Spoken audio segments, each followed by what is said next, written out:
So the way it works is this. The first exercise that I want you to do is, without looking at what your spouse is writing down, right?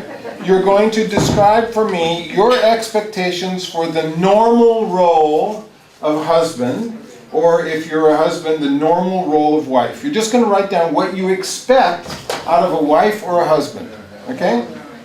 So you, Craig, would write down what you expect of your wife. She would write down what she expects of you, right?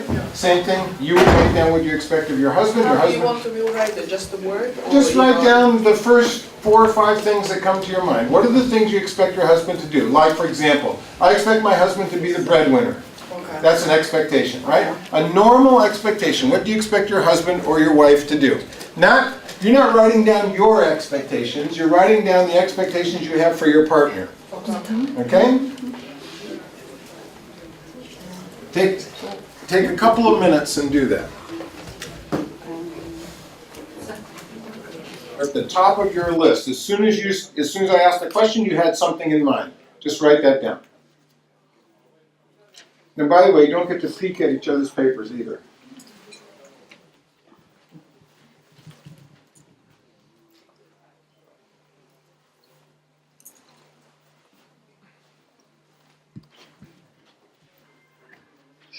All right. You got it? Yeah. Good.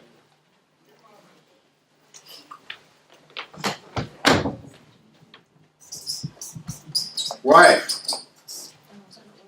This is out of ink. I guess we'll be green. Okay, so tell me. There's only 2 men in here. Look at this. All these women and just 2 men. You guys are in real trouble. Okay, so give me a normal expectation for your wife.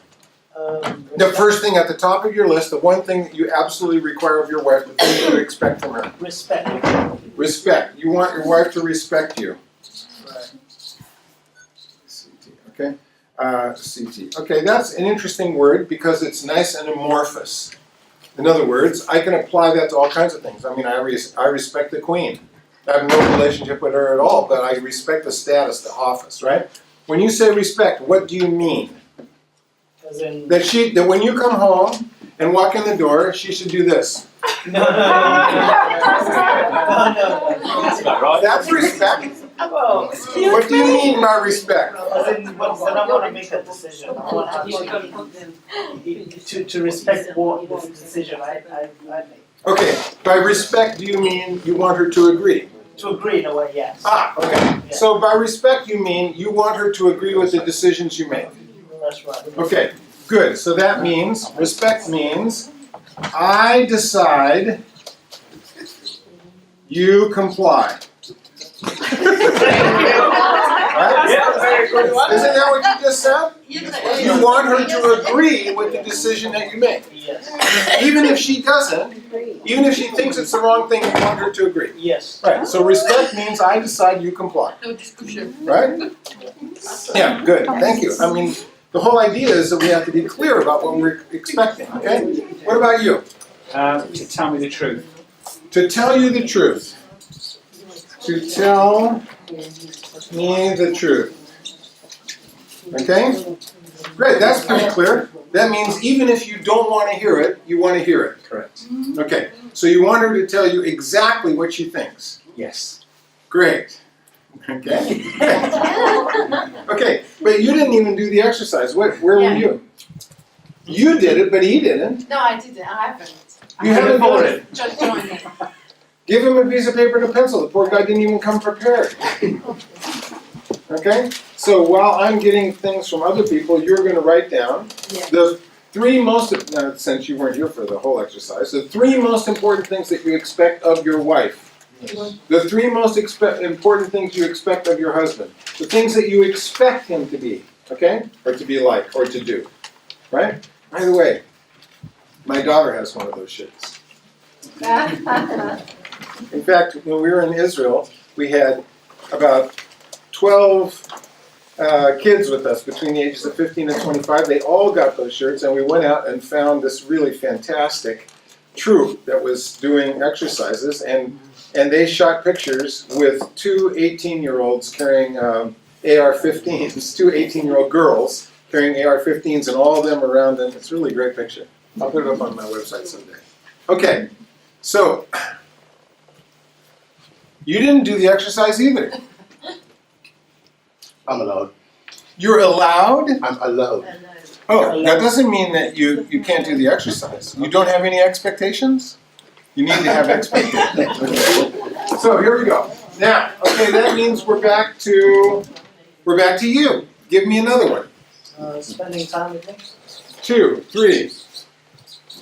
Spend time with me. Okay? So let me ask you to be clear about this, okay? What does that mean, spend time with me? Because she's spending time with you now. You get in the car, she spends time with you. So she's now clocking how much time she spends with What I you. mean by that, what I love doing, like, for example, I'm a musician, right? Yeah. I like her to be with me whenever I'm doing the music. So, in other words, what you're saying is you want her to accompany you when you're doing the things that you want to do. That's right, yeah. Okay. So spend time with me when I want you to, right? In other words, it's okay if she doesn't spend time with you when you don't want her there. You just want her to spend time with you when you want When her. I want her to, Yeah, okay, that's good. Okay, one more. Yeah, top of your list. Honesty. You expect your wife to have honesty. That's sort of like tell me the truth. Is there a difference between honesty and tell me the truth? Yeah, they're similar. That's what I'm asking you. Is there a difference? You want her to tell you the truth no matter what it is, no matter if it's going to be injurious, harmful, uncomfortable, right? Is that what you meant by honesty? You want her to be completely honest with you and tell you exactly what she thinks about what you're doing or who you are or whatever. Yes. Okay. Good. So these two are linked. All right. So we picked on the men for a while. Now let's try the wives. HUS, husband. Okay. So tell me what you expect of a husband. The top thing that you expect of a husband. We can start with you. To love me unconditionally. To love you unconditionally. Okay. Love unconditionally. Okay? So what does love unconditionally mean? It's me, no matter how you feel, you still need to love and really be there Oh, for okay. me. And So no matter how I feel, Yeah. I should still love you. Yeah. But isn't love a feeling? Well, I mean, like when he's supposed to sacrifice like Jesus, no matter what is happening. So it doesn't matter if I don't feel good about you, I should love you anyway. Yes. And for you that means that I should be sacrificing for you. Yes. So even if I don't like you, I could still sacrifice for you and I would fulfill this Yes. desire. Yes. Right. So even though there are plenty of times when you think to yourself, why did I even marry this woman? And she's just saying, sacrifice for me anyway and you will fulfill this requirement. Is that right? Right. So it doesn't matter how you feel, you just have to do it anyway. I have a choice. I know. No, you always have a choice, but I'm trying to understand what you mean. So you're not talking about making me feel good. Right. You're talking about willingness to sacrifice on my behalf no matter what the circumstances. Okay. So love unconditionally is sacrifice no matter what the circumstances. This is my abbreviations. You can read that, of course. Right. Okay, let's try one more. Yes? Well, I'm not married, but my expectation is commitment, trust, and love, and willing. Okay, but commitment, trust, and love is three things. Oh, sorry, just commitment. Commitment, okay? And by commitment you mean? Not bailing out and fluffing. Yes, so hanging in there with you no matter what. Yeah, no. Okay, so commitment, which means the commitment is sort of like God's version of a covenant, right? Yeah, that's No right. matter what happens, it can't be Just broken. stick to it, stick to it. Yeah, stick to it no matter what. Okay. One more from a woman. I put loyal, devoted. Loyally devoted. Yes. Okay. We'll put loyalty, devotion. Okay, a nice vague word. So tell me what this means. What do you mean by loyalty, devotion? Probably very sort of actually similar along the lines that the ladies just said, but to also feel number one, absolute priority in that person's life. So Absolute his priority. absolute priority should be you. Okay, and how will you know that that's true? I mean, it sounds good, but what happens? What if he forgets to send you flowers on your birthday? I would say that wasn't loyal or devoted. No, you wouldn't, No, right? no. What if he, what if I might not he, be happy about it, but I understand. But you would still say that he was devoted to you, even if you forgot. Yes. What if he came home some night and said, you know, I really feel like going out with the guys. We're going down to have a few pints, watch a soccer game. No, He doesn't, I'd be okay with that. you'd be okay with I'd that. be okay with Comes home at 2 o'clock in the morning. It's that. fine. If that's too much, I wouldn't be okay with that. Okay, but it's not loyalty devoted. No. Okay, so what is loyalty devoted? It's the way I think he makes me feel from a relationship perspective that no matter what happens, I know that he loves me, he's loyal, he's honest and everything else. So from that aspect, that's important to me. So no hanging out with the secretary. Absolutely not. Yeah. Loyalty devoted. Okay, so we got that one, okay? All right, so now we got 3 from the wives and 4 from the husbands. Now, I want to point out a couple of interesting things. This is the normal, you're supposed to write down the normal expectation, or what you expect of a normal relationship, right? Yeah. Right? Okay, is there anything on there that you might be surprised is missing? Yeah. I would say that they are in perfect relationship with Father. Ah, so you want to add to this, on both sides, Yeah. a perfect relationship with God. Yeah. Okay? So, we didn't put that on the list because nobody had that at the top of the list, right? But we can add it, that's okay. Perfect relationship with God. Okay? We got that one. Is there anything else that's missing that you would have expected people to write down in a normal relationship? Yes? The provision for the husband to provide family. So the husband should provide for you. Yes. Okay, so we can add that one down here. Provide. Is there anything that you wanted to add?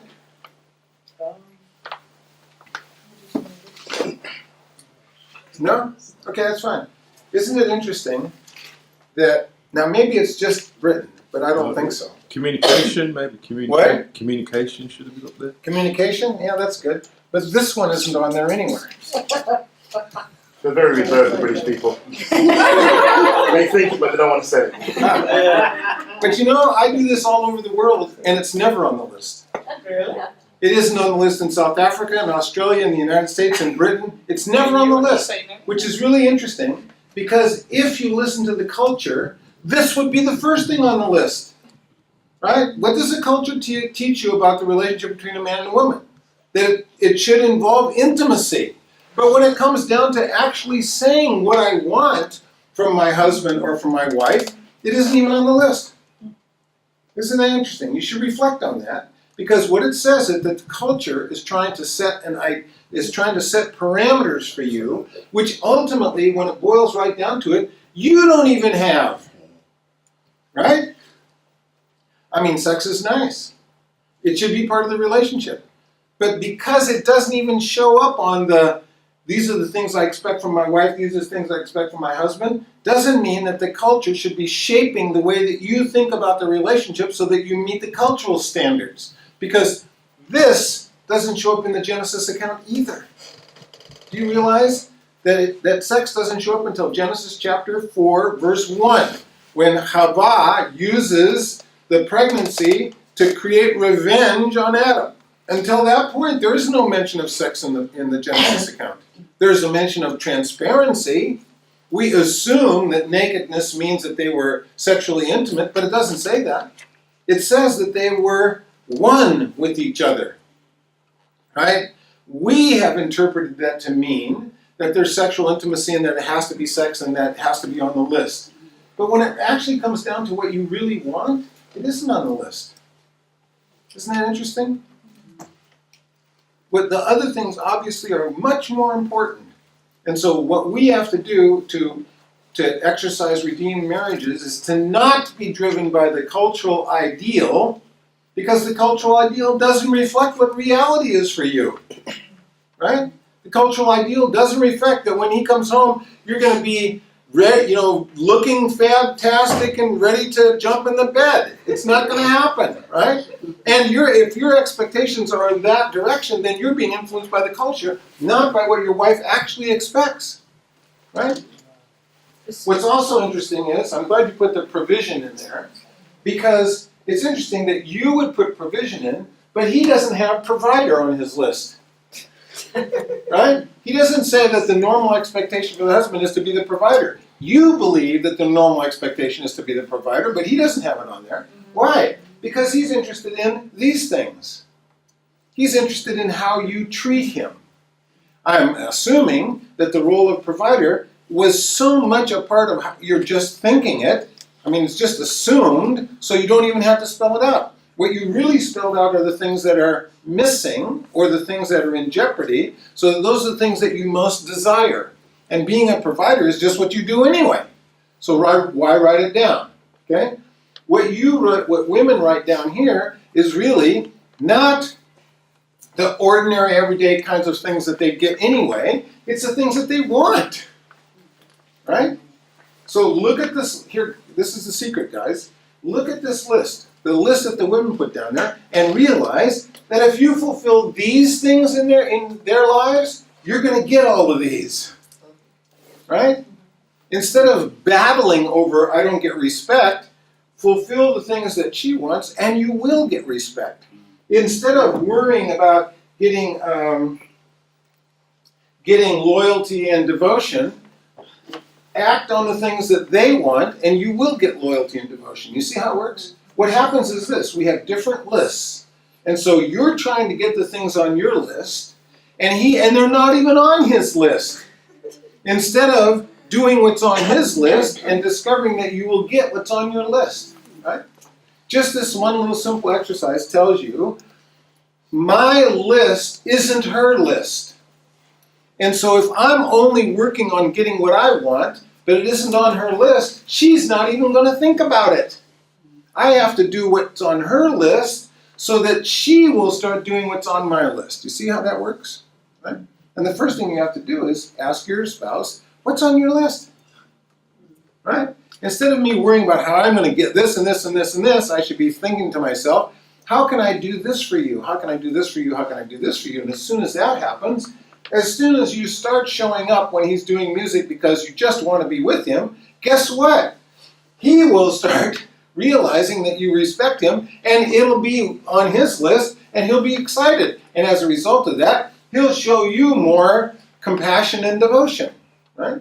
I mean, they work hand in glove. It's just that we're focused on what we want instead of what the other person is looking for.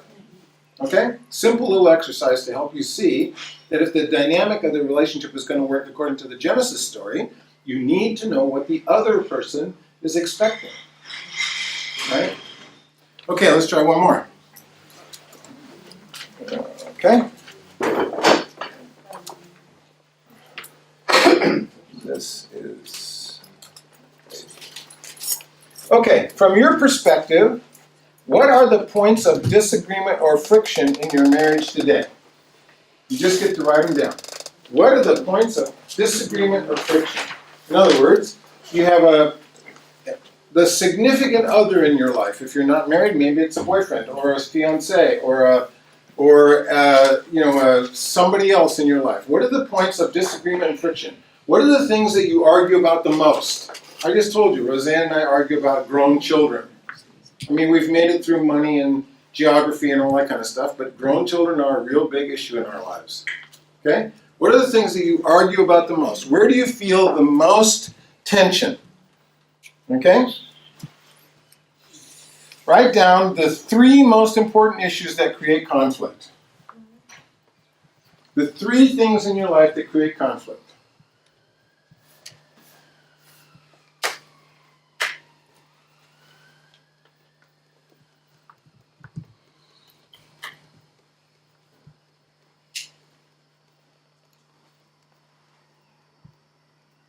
Okay? Give me one.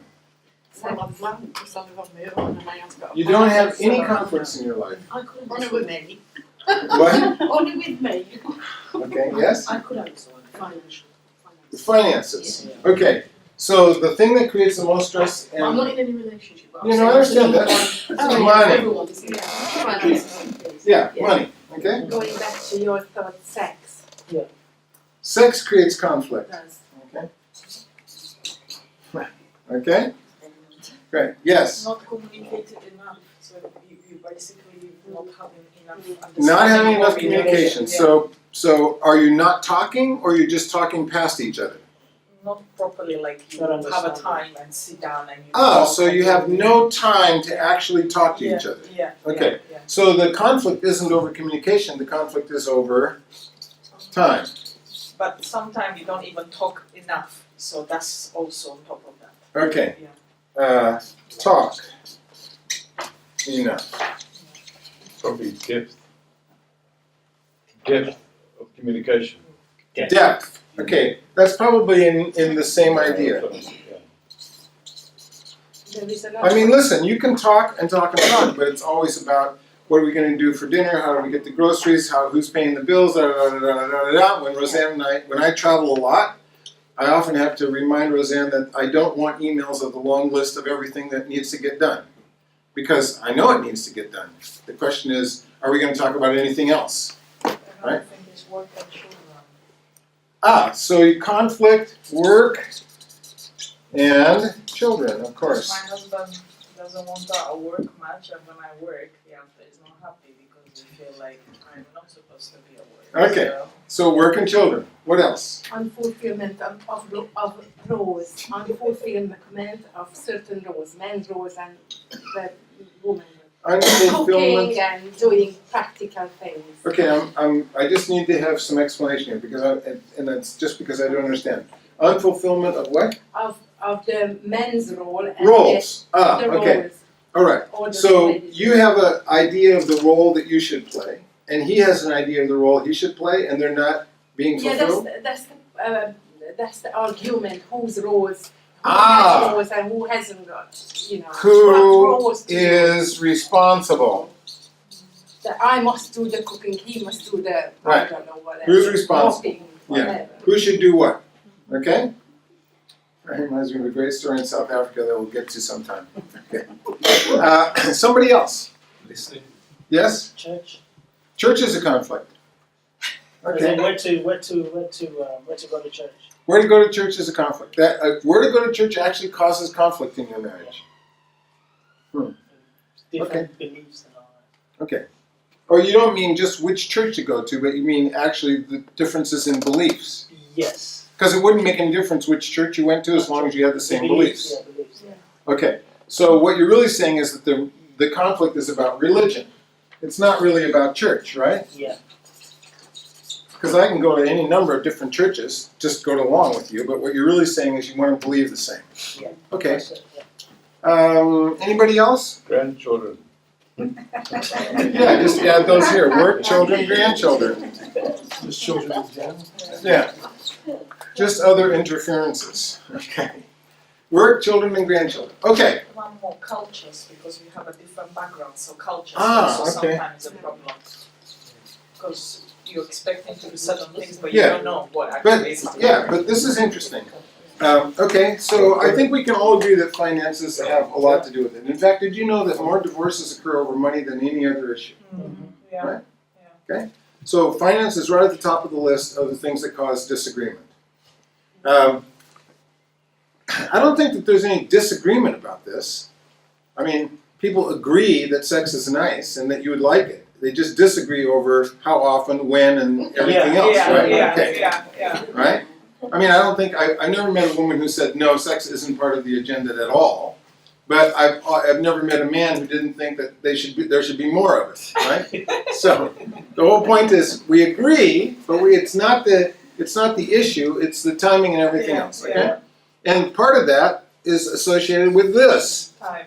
Because the bottom line is, if you live in the Garden of Eden, you have all the time in the world to be with her, right? But we don't live in the Garden of Eden, we live in Babylon, so we have to carve out a Garden of Eden in the middle of Babylon, right? In other words, what made the Garden of Eden the Garden of Eden? I told you about this. What is Gani Dan? What is it all about?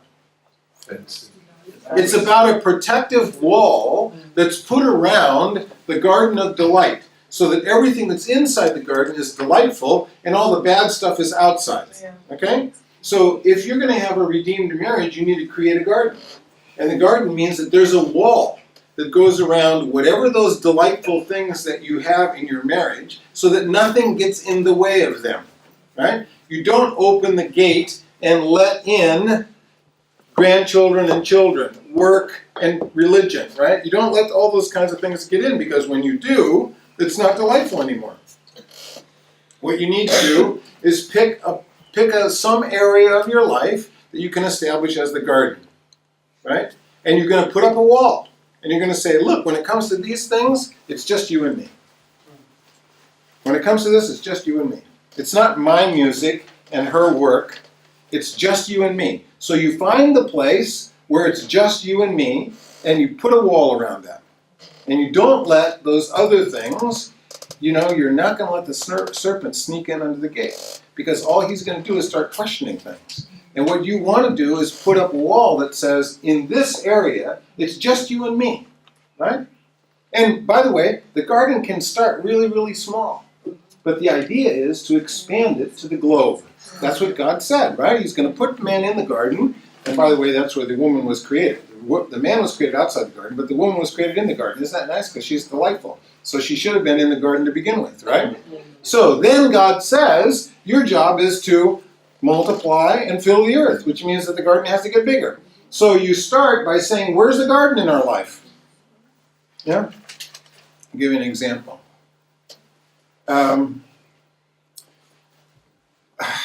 When Roseanne and I got together, I'd been a very successful business guy, and I was a multimillionaire, okay? And one of the things that we loved to do was to go shopping.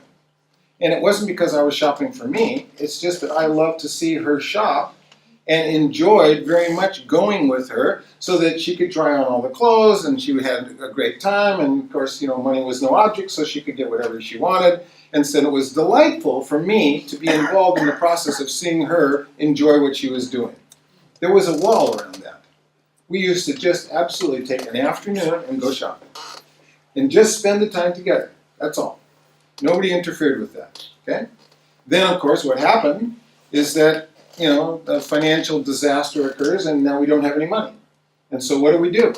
Well, we don't do that shopping anymore. But that was really a terrible mistake, because even if we didn't have any money, we could still go to the stores and let her try on clothes and just keep buying. Right? Because we enjoyed that time so much together. We just stopped doing it because we thought we don't have any money to buy anything. But in fact, it was the enjoyment of being together that she was trying. It wasn't the purchase. It was having the time together to do that. Right? Okay?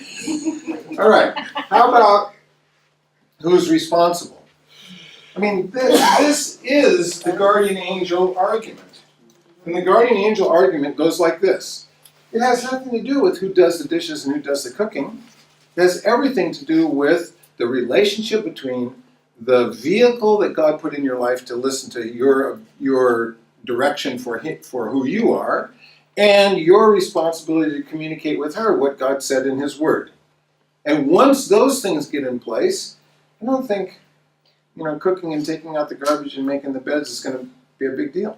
Because this, as you rightly note, is much more important than who's responsible, right? And in fact, if you look at the biblical account, women and men have all kinds of diverse roles. It isn't as though women are stuck in this one role. They have all kinds of diverse roles. And how does that happen? It happens because I share a common culture and belief that what the biblical model tells me is the way that I should live my life. Right? Now, that is also part of the cultural issue, because it seems to me that even if we come from different cultures, and it's more and more prevalent today, it's important to realize that we can't bring our cultural beliefs and expectations into a relationship with somebody else's cultural expectations and beliefs. You have to build your own garden. Right? So you start by finding the things that you're absolutely in agreement on and work with those until you build your own garden. Right? Because it's not your culture versus his culture. It's not you and me, it's us. Right? Okay. Does that help? Yes. I think Skip, back in this different something that came up there with like roles, what we expect of one another. Sometimes we don't understand how you, for example, it was a while in our lives until I realized that I told Zoe that I love her by doing what she sees she wants to be done. It's actually, that you wanted this thing fixed or that thing fixed. That was just a pain in the neck for me. But when I realized that, by doing that, actually was saying to her that I cared for her, and that I loved her, it made a big difference. There was a program that, there's one on YouTube, it's called Men's Brains, Women's Brains. And that was a great relief seeing that. Because what it does, it shows you how women think and how men think, and it's not the same. No. In fact, there's a study done a long time ago by Deborah Tannen, I think. The book is called You Just Don't Understand Me. Yep. And it's all about the linguistic social differences between men and women, so that we can actually say the same words and mean something very different, which is why I keep saying, well, what do you mean by that? Well, what do you mean by that? And ultimately it comes down to, every word ultimately comes down to some kind of doing, right? A word like love me doesn't mean anything until I specify the actions that occur with it. I need to translate the noun into a verb, right? So love me becomes do these things, don't do these things, don't do these things. And then I know what it is, right? If I just say, well, you need to love me, I don't know what that means. But if I start telling you the behaviors that I expect, now I can do something about it, okay? And what you'll find in all of these conflicts is that the conflict usually comes because you use the same vocabulary with different expectations for behavior, right? The reason that there's a conflict about money is not because people don't want money and don't need money and don't use money. It's because you have different expectations for the same word that mean different behaviors for each other, right? So ultimately it comes down to this. You have to take those things that you thought were conflicts, realize that the other person would agree with you on the words but mean something entirely different to them, and then sit down and say, okay, well, what does that mean? If you're going to say this, what do you expect me to do? Okay? We had actually very sort of similar conversations where you just said, Craig and I were also in a position once where we lost everything, we had to go into personal bankruptcy. So we went from having a holiday home, house, everything else, to now renting, which was still in that position now. And for a long time I couldn't get anything done, I couldn't get any decorating done, I couldn't. And Craig just thought I was nagging. But for me, it was, I've lost everything and this is now all I've got. I want it to be right for what we've got because we lost everything. And when Craig actually, and it took quite a lot of conversations to get to that, didn't it? But then when it was like, oh, I get now. Yeah. It was a very different thing altogether. Yeah, that's exactly right. Yeah. But before I was just nagging. I had a list of jobs to be done, but it was, this is all I've got and I just want it to be right for what we've got. Yeah, after Roseanne I went through all this stuff, there was one night when we were, I don't even know what started the argument, but it just got hotter and hotter and hotter, and she got in one car and went one way, and I got in another car and went the other way, and we just said, this is that, we're done, right? And we got about, this is your point, we got about 2 miles away from the house, and without talking to each other, we both stopped, we both said, this is nuts, why are we breaking up over something that is as trivial as just money, when we actually love each other? We turned around and went back, right? I mean, it can get to that point where you're that close, and then you realize if you keep going, it'll be over, but you really want to be glued, right? Yeah. Okay, let's try one more. One more.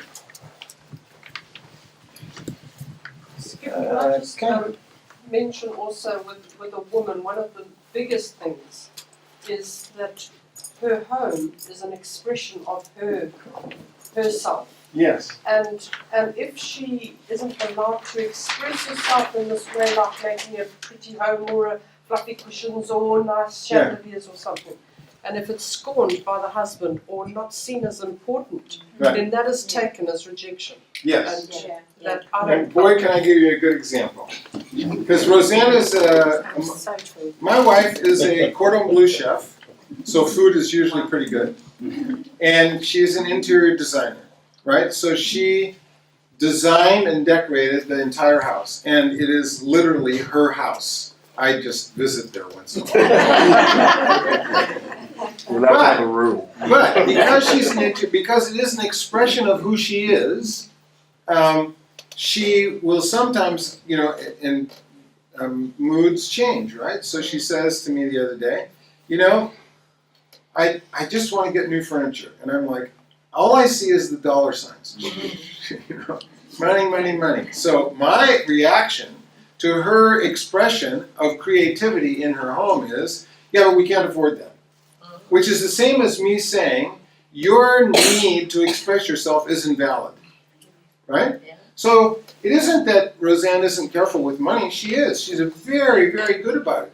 But what I just said to her was, my concern is about finances, and it has nothing to do with your creativity. So you shouldn't be creative because I'm worried about finances. Right? That's not the way it works. What happens if you've got two people who like creating two of you? Right? You have two people who want to be creative in the home? Yeah, like you said, designing, you both both designers. Yes, both and you disagree over the design? Yeah. Yeah. The solution presents itself, right? So, how many rooms are in your home? About 7 or 8, probably. 7 or 8, okay. Which ones have your design? My son-in-law did it. Oh, your son-in-law. I let him do it. Oh, okay. So it seems to me that if you're going to live in a home with a designer and you're a designer, you better decide which rooms are going to belong to which designer. Yeah. I mean, you shouldn't feel like it's all hers or it's all mine, right? I mean, listen. I have a great garage. It's a fantastic garage. Roseanne had nothing to do with the garage. No. It's all male. Yeah. It has red and black floors. It has pictures of cars all over the place. It has models everywhere. It used to have 3 Ferraris in there, which was really nice. They're all gone now. Okay? But Roseanne doesn't care what I do in the garage. I have a pool table out there. I have loud music, everything. She's happy because it isn't in her house. The garage is in a separate building. It's called the cave. Right? And sometimes you have to do that kind of stuff. Because I'm not, and then, guess what? And then I would ask Roseanne, because I know that she's the interior designer, I'm trying to do this in the garage. What do you think about this and this? And then she would help me, right? But the garage is mine. Right? Works that way. But what happens if she wants to come in and design it for you? Then we have to have a long conversation about what I really want. And she can play the consultant designer and offer me suggestions, right? Okay? Okay, let's try one more exercise. So now we've listed the areas of conflict, right? Money, sex, children, roles and responsibilities, religion, culture. So now here's the next question. How do you usually resolve these? How do you resolve those conflicts now? I'm not asking, I know you're telling me now what you should do. I'm asking you what you do. What do you actually do now to resolve the conflict? And one of the answers might be, we don't do anything, it just gets worse. And one of the answers might be, he makes me give in. But the point is, I want to know what you're actually doing, not what you think you should do. Okay? So what behaviors are you now doing to resolve those conflicts? If you have a conflict over sex, how does it get resolved? You have a conflict over money, how does it get resolved? You have a conflict over grandchildren, how does it get resolved? What do you actually do? Shout at each other. Shout. That's what you actually do. You shout at each other, okay? Great. Shout. And who wins? Who wins? Nobody. Okay, so give me another one. How do you resolve the conflict? Do you have a conflict? Do you have any kind of conflicts in your life at all? Yeah, but I would resolve it with talking. You would talk. So I know, I'm not asking you how you would resolve it. I'm asking you what happens now to resolve it. Well, I don't have a husband, so. Okay, so you have conflicts with anyone? Yeah, but I prefer to discuss it. Yes, but do they prefer to discuss it? Well, not necessarily. Right, so then how does it get resolved? Well, sometimes with the Shout. verb shout. Yes, and sometimes if I can be so bold, sometimes with just walking away. Yeah, Yeah. it could be. Right. So you might resolve them. If shouting doesn't work, Okay. then what works is walking away. Yeah. Leaving. Okay? If I can't convince you through shouting, then I just leave. Arguing. Arguing. Yeah. But arguing is like shouting and all that kind of stuff. So what does arguing mean to you? Oh, just have a debate, but. So you have a debate. That's really great. So that means that there's a little clock up there, and you get 20 minutes to present your No, side. really. She speak compromise, however she wants to solve it. You gotta But wait have till my your own way wife of comes solving back to you. first. Yeah. Yeah, but you don't mean debate. What you mean is that you argue. Yeah. Right. That's it. And do you allow her space to argue and then you argue back, or do you argue at the same time? Well, sometimes we. Yes. Okay. Got it. Argue. Okay? You argue. Okay? How else? How else do things get resolved? What do you do to resolve conflict? Yeah. Pray into it. You pray. Yes. Oh, that's good. I'm very surprised. That's awesome. So you when you feel like you have a real conflict with her, Yeah. you pray about it. That's my first reaction. You don't discuss with her, argue with her, shout at her. No, tell her I think we do. We do a bit of that, but then quite often I think we'll get to the stage where it'll just go quiet, and then we'll just pray on it. And then we come back and it's always, it's in God's will, and we come to an agreement on it because it's in line. Okay, and when you say you find God's will on it, you come to an agreement, what does that mean? Does that mean that you agree with her? No, not necessarily. Does she agree with you? No, more often than not, it's actually I'm wrong, and I find it in the word that I was wrong all along, and I just have to confess that to Stacey and before the Lord. I'm really glad to hear this. This is really important because you see what happens is our normal immediate reaction is defensive. Yeah. Okay? These are defensive. I shout, in fact, you're going to see a video in a second that will really help you understand this. I shout, I leave, I argue. These are all defensive mechanisms because I feel attacked. Okay? But this is not a defensive mechanism. This is offensive. Now I'm actually engaging in the issue because it's really not about me, is it? It's about my relationship to God and how that works its way out in the relationship to others. It's always about what's right, not about what we think is right. It's about what is right. Yeah. So you move the relationship from my feelings, right, which is attack, rejection, etc., to the truth. Yeah. And the truth is objective to me. The truth is what it is. It doesn't matter how I feel about it. Okay? Does that help? Okay? This is important because if you don't recognize how you treat it now, you will simply tell me, well, we just need to talk about it more. But nothing happens when you just need to talk about it more because you haven't recognized how you're actually handling it now. Right? Until I know what I'm actually doing, I can't change it. Because I'll just keep doing what I'm actually doing, yes. I was going to say to listen because I think what you said prior was a prime example. Like when I was with somebody, I would always try and fix it. When she was talking to me, I'd always try and find a solution. I'd be like, yeah, do this, sort this out, okay, I can do this. And all she'd ever said to me, you're not listening to me.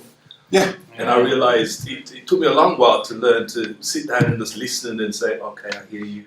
I hear you, and not even make any suggestions to say I hear you. Right. In fact, you don't want to make any suggestions because as soon as you make suggestions, the other person feels like you're not listening anymore. Right?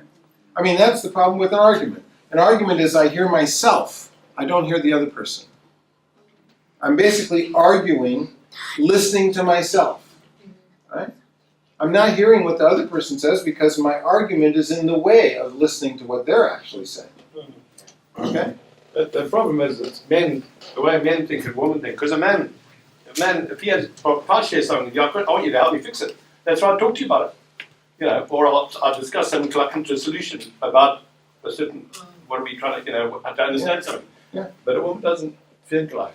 A woman feels it. It's all involved, and she wants to share it. So. Well, that might be true, but the problem is that if you treat a woman like a man, you're never going to get anywhere. Yeah, that's right. Absolutely. You have to realize you're not dealing with your drinking buddy from the football game. You're actually dealing with a woman who's different than you in every possible way, and you need to spend some time thinking about what those differences mean for how you behave. That's all. So she says, you're not listening to me. And you thought all the time you were hearing what she said. But she knew you weren't because you were calculating how to fix things.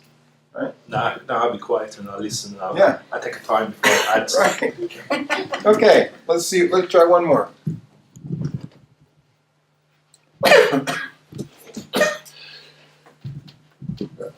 Excuse me. Do you feel power struggles in your marriage? In your relationship? Do you feel like someone is trying to take control? Power struggle. Okay? And if you do, then what is the true center of that power struggle? In other words, if you feel like somebody's trying to control you or manipulate you or take advantage, right? Then what's the true center for that? What is the thing that really is causing that? Right? The truth. Selfishness. That's a good one. What do you mean by that? Why is selfishness the center of the real power struggle? Because everybody's got an agenda. Yeah, because selfishness is essentially this: I want the world the way that I want it. Right? Now, sometimes there's nothing wrong with that. In fact, without a feeling of I want the world the way that I want it, I wouldn't be motivated to do anything. Right? If I didn't want the world to be the way that I want it, I wouldn't bother to get married, I wouldn't have children, I wouldn't build a house, I wouldn't go to work. What's the point? Just have whatever I've got. Right? So lack of contentment with the world is an important motivation for me to change things. The difference is when it becomes the way that I think you should think. Right? In other words, my wife has an agenda and I have an agenda. If I believe mine is the only agenda, then I will try to make her agree with my agenda. That will lead to a power conflict, and one of us will try to take control. If I realize that my agenda is just one of the agendas, and I need to know what she wants so that I can assist her in getting what she wants, and she needs to know what I want so that she can assist me, now we're mutually engaged in trying to find the same solution. Instead of, it's me against you, now it's, how can we both achieve what we want together? Right? Do you see that? The Adam and Eve story is a perfect example of this. Because Adam and Eve were together at the end of Genesis chapter 2, they were together in what they were trying to accomplish, which was the prime directive, to be fruitful, multiply, fill the earth, subdue it, take dominion, right? But by the time we get to the end of the third chapter, Adam has an agenda and Eve has an agenda. And the two agendas are no longer matched up, and so now the power struggle begins. And the power struggle always works like this. I will try to get what I want, and you will try to get what you want, and when we don't agree, one or the other of us is going to be hurt. Right? Well, other things come in as well, don't they? Resentment, bitterness and stuff like that. Yeah. Yeah. Which makes the relationship worse. Right. That's exactly what you see in Genesis chapter 4, verse 1. Right? Revenge. Revenge comes about because of disappointment and bitterness and rejection. Right? And all those kinds of things. Okay, let's try one more.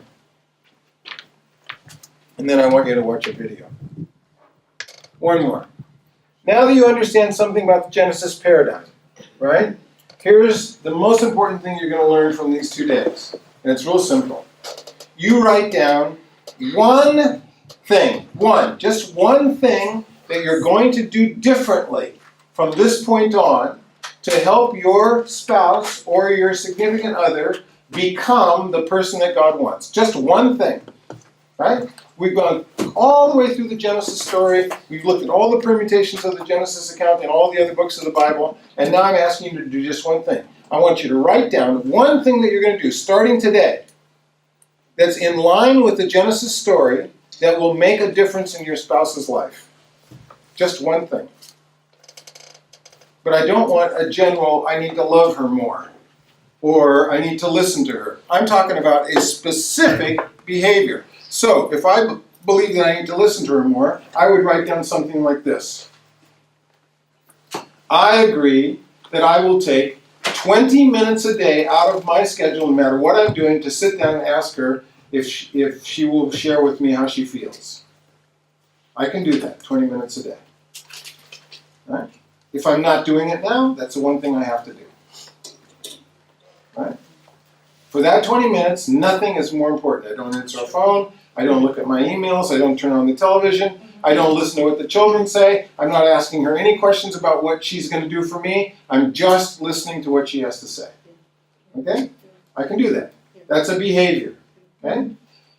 Maybe that's something you commit to. What is the one thing that you promise that you will now do every day that will change the relationship?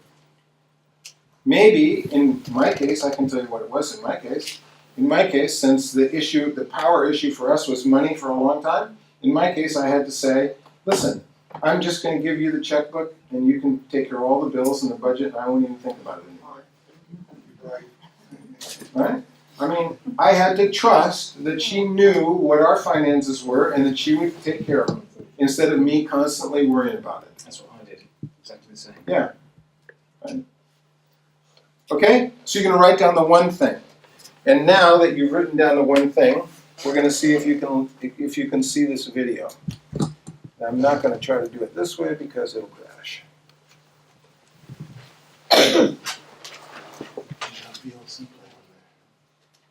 Well, it's an MP4. It should play. You know what?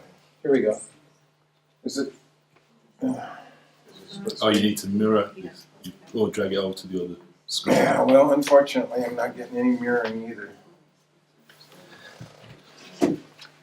I don't know what's going on with the projector, but it's definitely giving me problems. It's on here, but it's not mirroring any place. Go down system preferences.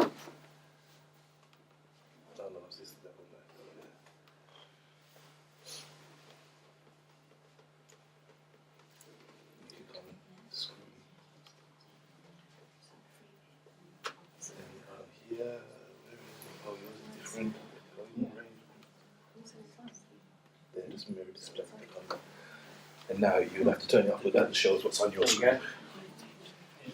Yeah. And turn it off when you do the projection. Okay, now we're going to. Now it's showing me the whole screen. I don't want that. I want it.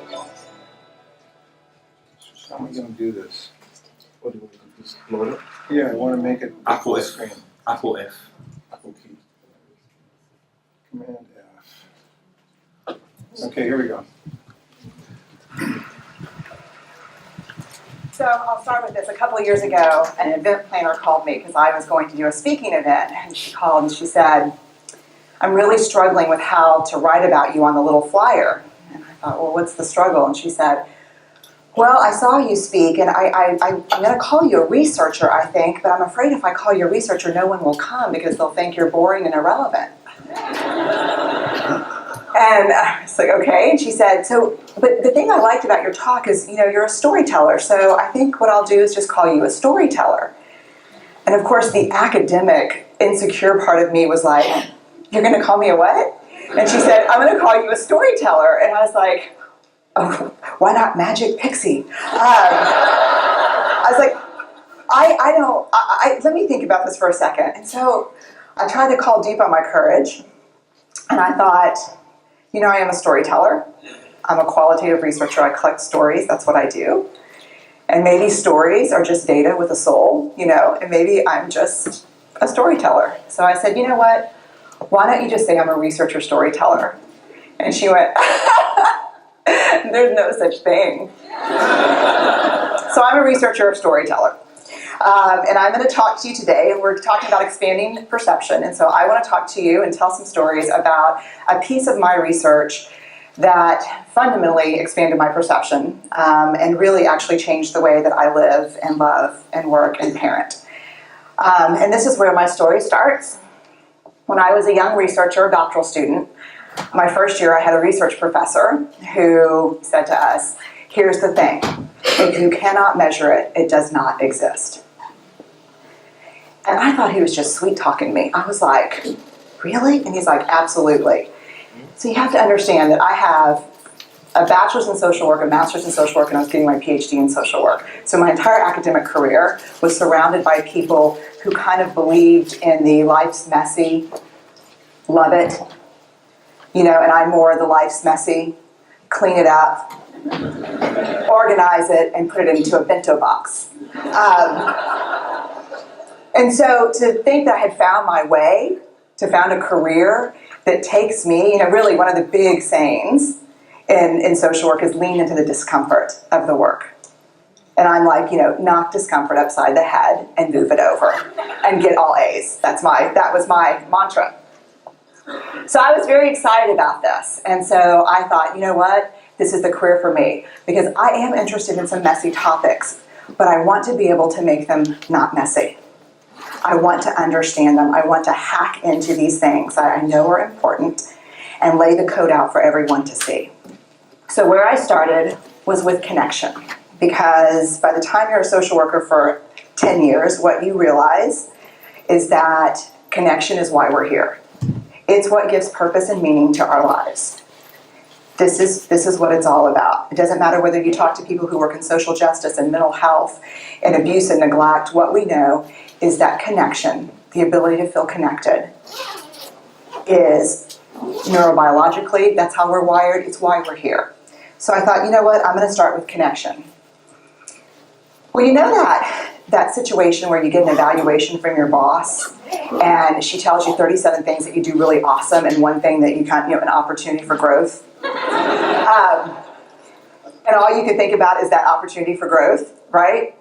Well, apparently this is the way my work went as well, because when you ask people about love, they tell you about heartbreak. When you ask people about belonging, they'll tell you their most excruciating experiences of being excluded.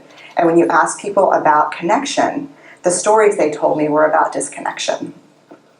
So very quickly, really about 6 weeks into this research, I ran into this unnamed thing that absolutely unraveled connection in a way that I didn't understand or had never seen.